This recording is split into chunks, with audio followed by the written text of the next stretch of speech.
Bayangkan, Anda terbangun, bukan di tempat yang Anda kenal, melainkan di masa depan, 50 tahun dari waktu Anda seharusnya berada. Tanpa tahu bagaimana caranya, tanpa satupun orang yang Anda kenal. Inilah kisah nyata Sergei Ponomarenko, pria yang tiba-tiba muncul dari tahun 1958 di dunia kita. Siapa dia sebenarnya, dan bagaimana ini bisa terjadi? Pada suatu pagi yang dingin di tahun 2008, di pinggiran sebuah kota kecil yang damai di Siberia, pihak berwenang dikejutkan oleh penemuan yang tak biasa. Seorang pria ditemukan berkeliaran, tampak linglung, kebingungan, dan yang paling mencolok, mengenakan pakaian kuno yang sama sekali tidak sesuai dengan mode zaman itu.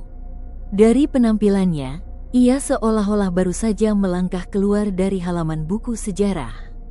Ketika ditanya siapa dirinya, pria itu menyebutkan namanya, Sergei Ponomarenko. Namun, jawabannya selanjutnya lah yang membuat semua orang terdiam dan terheran-heran. Dengan nada yang meyakinkan, Sergei menyatakan bahwa ia lahir pada tahun 1932 dan entah bagaimana, ia tiba di tahun 2008 setelah melakukan perjalanan pada tahun 1958. Klaim yang sungguh mencengangkan, bukan? Tentu saja, banyak yang skeptis. Apakah ini kasus delusi, atau sebuah konspirasi yang cerdik? Untuk membuktikan klaimnya, Sergei mengeluarkan beberapa barang yang dia bawa, sebuah dokumen identitas Uni Soviet lama yang tampak asli, dan yang paling menarik, sebuah kamera foto kuno yang usianya jelas jauh melampaui teknologi tahun 2008. Dokumen dan kamera ini menjadi satu-satunya jembatan antara dirinya dengan masa lalu yang ia sebutkan. Pihak kepolisian dan psikiater mulai menyelidiki. Mereka mencoba mengorek lebih banyak informasi dari Sergei, menguji ingatannya tentang Kiev tahun 1950-an. Dan yang mengejutkan, Sergei memiliki pengetahuan mendalam tentang kota tersebut pada era itu, detail-detail kecil yang hanya orang yang hidup di masa itu yang tahu.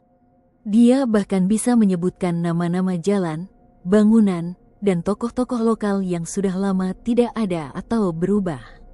Setiap kali dia berbicara tentang masa lalunya, ada kerinduan mendalam di matanya. Perjuangan Sergei tidak hanya terbatas pada upaya membuktikan klaimnya.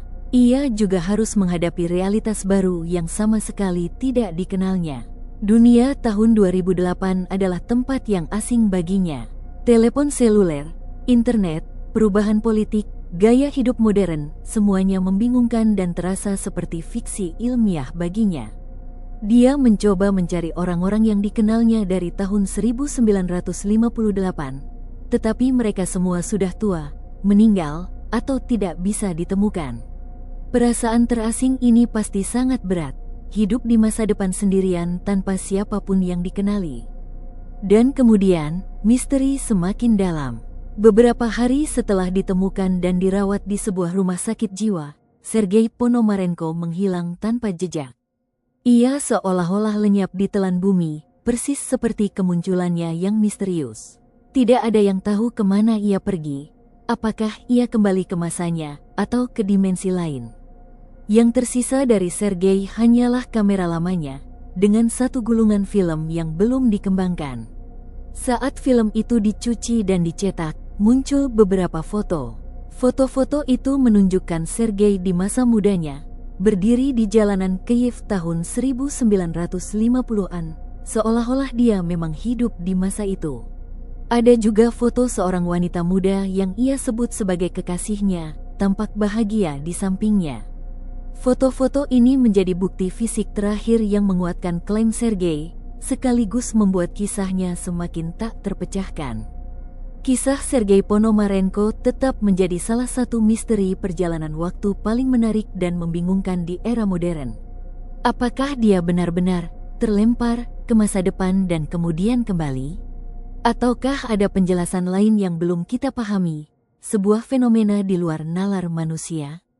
Kisah Sergei mengajarkan kita tentang kerentanan manusia di hadapan hal yang tak terduga, dan bagaimana di balik setiap misteri, ada perjuangan luar biasa dari seorang individu yang mencoba memahami dan bertahan di tengah kenyataan yang membingungkan. Jangan pernah remehkan kekuatan mimpi, karena dalam gelap sekalipun, cahaya harapan dan keajaiban bisa tetap tumbuh. Jangan lupa subscribe Hanya Cerita untuk kisah nyata lainnya yang penuh semangat dan harapan.